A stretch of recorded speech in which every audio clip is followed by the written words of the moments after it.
కాబోయే ఉపరాష్ట్రపతి పదవి దక్షిణాది వారికే దక్కనుందా? బీజేపీ వారికి తప్ప వేరే వారికి అవకాశమే లేదా? శశి థరూర్కు పదవి అనేది ఉత్తమాటేనా? మహారాష్ట్ర గవర్నర్గా ఉన్న రాధాకృష్ణన్కే ఎక్కువ అవకాశాలున్నాయా? రాజ్నాథ్, జేపీ నడ్డాకు ఎలాంటి ఛాన్స్ ఉంది?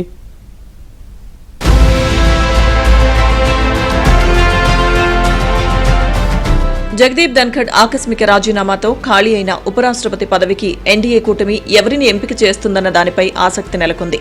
ఇప్పటికే రేసులో చాలా మంది పేర్లు వస్తున్నాయి. తదుపరి ఉపరాష్ట్రపతిగా బీజేపీకి చెందిన వారే వస్తారని పార్టీ వర్గాలు తెలిపాయి. బీజేపీ జాతీయ అధ్యక్షుడు జేపీ నడ్డాతో కేంద్ర మంత్రి, జేడీయూ నేత రామ్నాథ్ ఠాకూర్ భేటీ కావడంతో ఆయనకే పదవి వస్తుందన్న ఊహాగానాలు ఊపందుకున్నాయి. అయితే అది సాధారణ సమావేశమేనని, ఉపరాష్ట్రపతి పదవి కోసం కాదని బీజేపీ తెలిపింది. ప్రధాని మోదీ విదేశీ పర్యటన ముగించుకుని తిరిగి వచ్చిన తర్వాత దీనిపై నిర్ణయం తీసుకునే అవకాశాలు కనిపిస్తున్నాయి. రక్షణ మంత్రి రాజ్నాథ్ సింగ్, బీహార్ ముఖ్యమంత్రి నితీష్ కుమార్, జేడీయూ నేత హరివంశ్ నారాయణ్ సింగ్ ఇలా ఎన్నో పేర్లు వినిపిస్తున్నాయి.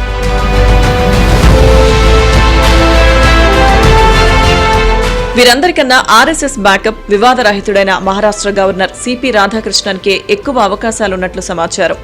2 సార్లు కోయంబత్తూర్ లోక్సభ నియోజకవర్గం నుండి ఎంపీగా, తమిళనాడు బీజేపీ రాష్ట్ర అధ్యక్షునిగా పనిచేశారు. వచ్చే ఏడాది తమిళనాడులో ఎన్నికలు జరగనున్నాయి. ఈ నేపథ్యంలో రాధాకృష్ణన్ను ఉపరాష్ట్రపతి చేస్తే దక్షిణాదికి ప్రాధాన్యత ఇచ్చినట్లు ఉంటుంది.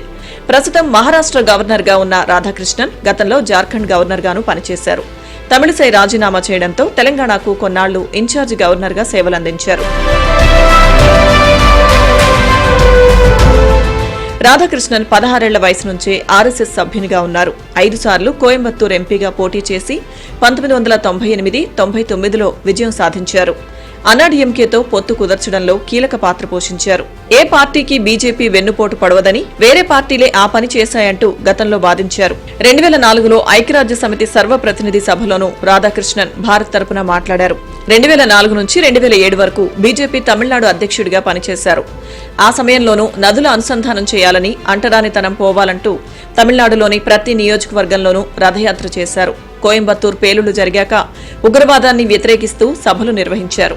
ఆర్ఎస్ఎస్ కార్యకర్తలపై దాడులకు వ్యతిరేకంగా ఆందోళన చేపట్టడంతో 2012లో అరెస్టయ్యారు రాధాకృష్ణన్. 2014లో ఏ పార్టీతో పొత్తు లేకపోయినా కోయంబత్తూర్ లోక్సభ స్థానంలో పోటీ చేసి 3,89,000 ఓట్లు సాధించి 2వ స్థానంలో నిలిచారు.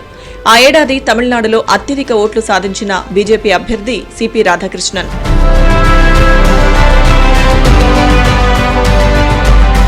2020 నుంచి 2022 వరకు కేరళ బీజేపీ ఇన్ఛార్జిగా సేవలందించారు.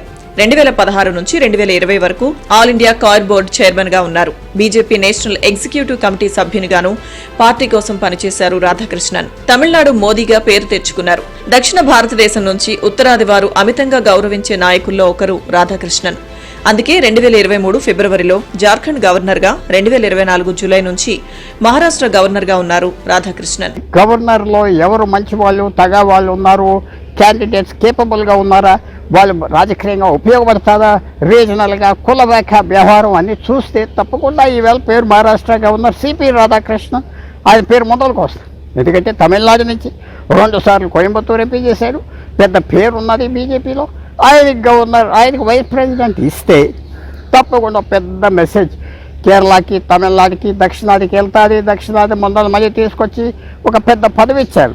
ఇప్పుడు బీజేపీకి వచ్చే ఛాలెంజ్ ఏమిటంటే తమిళనాడు, కేరళలో దాదాపు 60 ఎంపీల్లో ఒక ఎంపీయే ఉన్నారు. ఇంకా ఆంధ్రప్రదేశ్ ఆయన్ని కలుపుకుంటే దక్షిణాదిలో 140 సీట్లలో ఒక 20 వరకే ఉన్నాయి. కాబట్టి ఈ ఏరియాలో వాళ్ళు పెరగగలిగితే దక్షిణాదిలో మళ్ళీ మంచి అవకాశం 2029లో ఉంటుందని వాళ్ళకి తెలుసు. అందువల్ల సిపి రాధాకృష్ణన్ గవర్నర్ మహారాష్ట్ర ఆయనకి ఛాన్స్ ఇస్తారా, ఆయన లాంటి వ్యక్తిని చూస్తారా? తప్పకుండా మాత్రం సెలక్షన్ దక్షిణాది నుంచి ఇలాంటి వ్యక్తికే వచ్చే అవకాశం ఉన్నది. ఉపరాష్ట్రపతి పదవి కోసం చాలా మంది ప్రయత్నాలు చేస్తున్నారు. బీజేపీ అంతర్గత చర్చల్లో జేపీ నడ్డా, మనోజ్ సిన్హా, వసుంధరా రాజే, రాజ్నాథ్ లాంటి పేర్లు చర్చకొస్తున్నాయి. జేపీ నడ్డా పదవీ కాలం మార్చిలోనే ముగిసింది. షా, మోదీ ద్వయంతో నడ్డాకు మంచి సంబంధాలే ఉన్నాయి. సౌత్ నుంచి వస్తుందా లేకపోతే నార్త్ నుంచి ఇస్తారా అనేది నడుస్తుంది. బట్ ఎవరికిచ్చినా ఒక దేశానికి సేవ చేసినటువంటి ఒక మంచి రాష్ట్రీయ స్వయం సేవక సంఘ కార్యకర్తకి ఇస్తే బాగుంటుందని నా అభిప్రాయం. అదేవిధంగా సౌత్ నుంచి ఇస్తే మరీ మంచిది. కాకపోయినా సౌత్ నార్త్ అని భేదం లేదు. భారతదేశానికి ఉపరాష్ట్రపతి కాబట్టి ఎవరికిచ్చినా దాన్ని ఏదైతే గతంలో మనం చూసాం, సౌత్ నుంచి వెంకయ్యనాయుడు గారికి ఇచ్చారు. ఎంత అద్భుతంగా ఆయన రాజ్యసభ నిర్వహించడం కానీ, అదేవిధంగా ఒక భారతదేశానికి ఒక మంచి పేరు తీసుకురావడంలో కానీ ఆయన ఒక పని చేశారు. అలాగే ఎవరిచ్చినా చాలా పద్ధతిగా మంచి భారతదేశానికి పేరు ఇచ్చే విధంగా ఉంటుందని మేము ఆశిస్తున్నాం. సౌత్కి ఇస్తే సంతోషిస్తాం. ఉపరాష్ట్రపతి పదవి ఖాళీ అయితే వీలైనంత తొందరగా భర్తీ చేయాలని రాజ్యాంగంలో ఉంది. ఈ వర్షాకాల పార్లమెంట్ సమావేశాల్లోనే ఉపరాష్ట్రపతి పదవికి ఎన్నిక జరగనుంది.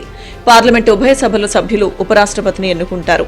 పార్లమెంట్లో ఎన్డీఏకు స్పష్టమైన మెజారిటీ ఉంది. లోక్సభ, రాజ్యసభ సభ్యులతో పాటు రాజ్యసభలో నామినేటెడ్ సభ్యులకు ఓటు హక్కు ఉంటుంది. రహస్య బ్యాలెట్ ద్వారా ఎన్నిక జరుగుతుంది. లోక్సభలో ప్రస్తుతం 542 మంది సభ్యులున్నారు. రాజ్యసభలో 240 మంది ఉన్నారు. 4 నామినేటెడ్ సభ్యులతో కలిపి ఉభయ సభల మొత్తం సభ్యుల సంఖ్య ప్రస్తుతం 786గా ఉంది. ఇందులో మెజారిటీకి 394 మంది మద్దతు అవసరం.